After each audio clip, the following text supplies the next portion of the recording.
नमस्कार everyone, welcome to the unseen and unheard. Delhi के पास में एक नदी है जिसका नाम है यमुना। बट यमुना के होते हुए भी दिल्ली में हमेशा हमेशा पानी की बहुत ज़्यादा कमी रही है।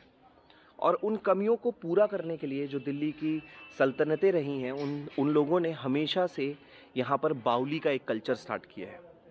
दिल्ली में कुल ऐसी 7 बाउलियाँ हैं जो अलग अलग जगह हैं। और अनसीन एंड अनहर्ड का ये सीरीज़ इज़ अबाउट जो दिल्ली में बाउलियाँ हैं।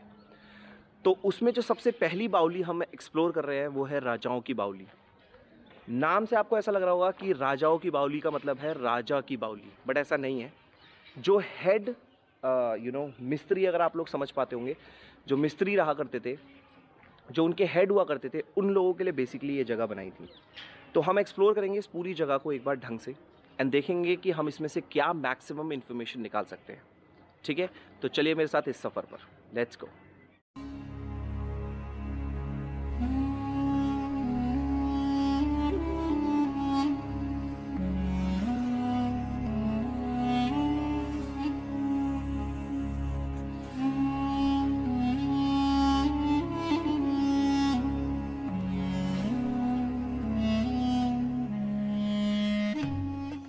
ना जाने कितने लोगों की प्यास को, कितने लोगों की पानी की जो ज़रूरतें हैं उनको पूरा करने के लिए ये बाउलियों को यूज़ करा जाता है। जब हम इस जगह पे आते हैं तो बहुत ही शांति महसूस होती है। और राजाओं की बावली जो जगह है वो बहुत ही ज़्यादा कम एक्सप्लोर्ड है। आपको बहुत कम वीडियोस या फिर वीलॉग्स इस पे मिलेंगे।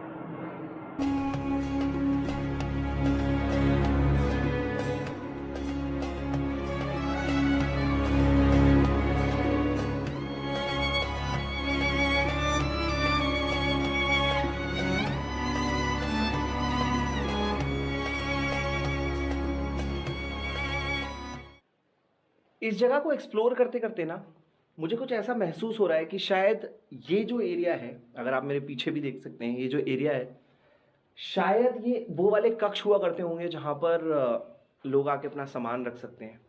और ऑब्वियसली अगर आप इस तरफ को देखोगे तो जहाँ पर वो बावली है, जहाँ पर वो पानी भरा है, ये पानी यूज़ हुआ करता होगा यहाँ पर सारी चीज़ों के लिए, लोगों के नहाने के लिए, उनकी पानी की जो भी ज़रूरतें हैं उनको पूरा करने के लिए।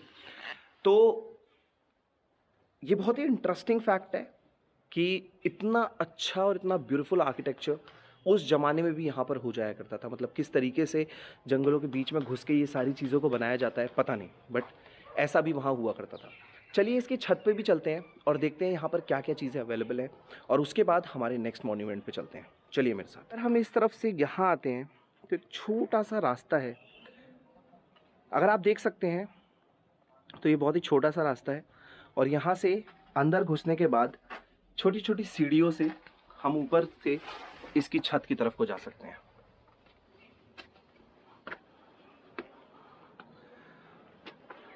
यानी एक चीज़ ना मुझे बहुत ज़्यादा कंफ्यूज करती है।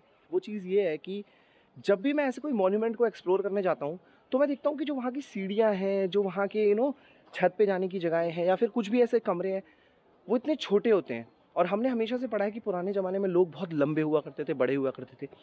तो अगर इस बारे में आपको कोई भी इन्फॉर्मेशन है तो मुझे कमेंट्स में लिख के ज़रूर बताना। हम एक दूसरे को एजुकेट करेंगे सो दैट हमें ज़्यादा से ज़्यादा इसके बारे में पता चले। बाकी इसकी छत का एक पूरा मुआयना ले लेते हैं और फिर हम थोड़ी सी बात करते हैं।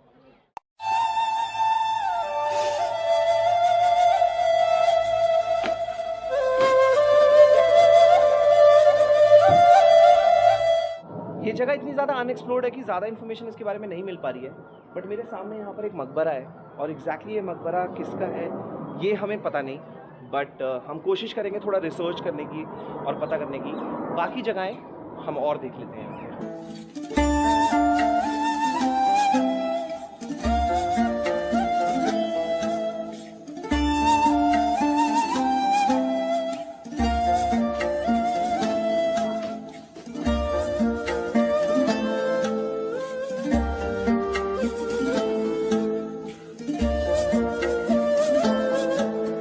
करते करते मैंने यहाँ पर ये सीढ़ियाँ देखी, जिसका मुझे ऐसा लगा कि शायद ये सेंटर है। तो ये सीढ़ियाँ इस तरह की होनी चाहिए थी। अब पता नहीं ये सीढ़ियाँ टूट गई हैं या क्या है, बट ये कुछ कुछ तथ्य लगता है कोई हो सकता है राजाओं का ऐसा कुछ तख्त रहा होगा, मुगलों का ऐसा कोई तख्त रहा होगा जिसकी वजह से ये। बाकी बाहर बात करने में जो बात हमें पता चली गार्ड से वो ये थी कि ये शायद अकबर की जो सिस्टर थी उनके लिए ये बनाया गया था।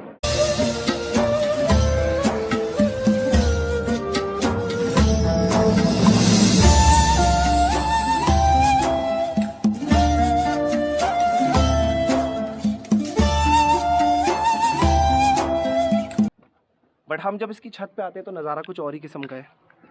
मैं आपको वो जगह एक बार पूरी दिखा देता हूँ। It's a beautiful place when we come upstairs.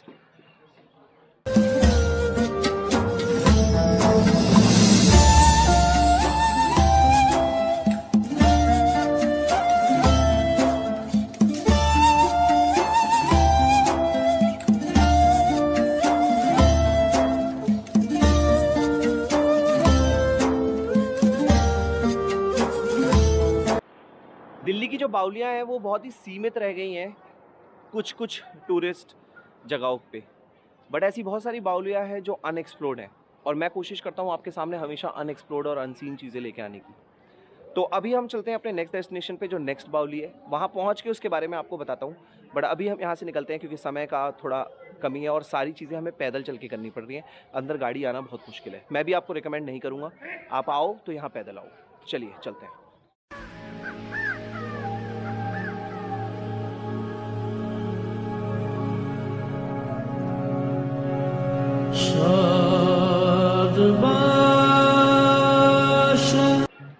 तो इस जगह को एक्सप्लोर करते करते हम पहुंच गए गंधक की बावली। ये हमारी सेकंड बावली है इस सीरीज़ की। ये बिल्कुल मेहरौली के बीचा बीच में, इसलिए साउंड क्वालिटी आपको उतनी अच्छी नहीं आ रही होगी। बट एक बहुत छोटा सा मॉन्यूमेंट है, ज़्यादा कुछ है नहीं, सिर्फ एक बावली बनी हुई है और आई थिंक ये सिर्फ पर्पस को पूरा करती थी, तो ये किसी से एसोसिएट नहीं कर सकते। हो सकता है शायद ये ओपन होगी सबके लिए कि आप यहाँ से पानी यूज़ कर सकते हो या फिर जो भी रहा होगा। तो मेहरौली में ऐसे बहुत सारे और राज हैं और आई थिंक इसी के साथ मैं आपको कुछ और फ्लैशेस दिखा देता हूँ इस बावली के बारे में, क्योंकि ज़्यादा कुछ इन्फॉर्मेशन यहाँ अवेलेबल नहीं है। एंड मैं आपको सारे फ्लैशेस दिखा देता हूँ, आप एक बार देख लीजिए और अगर आपको कोई भी डाउट है या फिर आपको कोई भी चीज़ पता है इसके बारे में तो नीचे कमेंट में ज़रूर लिखिए। हम कोशिश करेंगे आपस में डिस्कस करके उस चीज़ को पूरा करने की। चलिए दिखाता हूँ।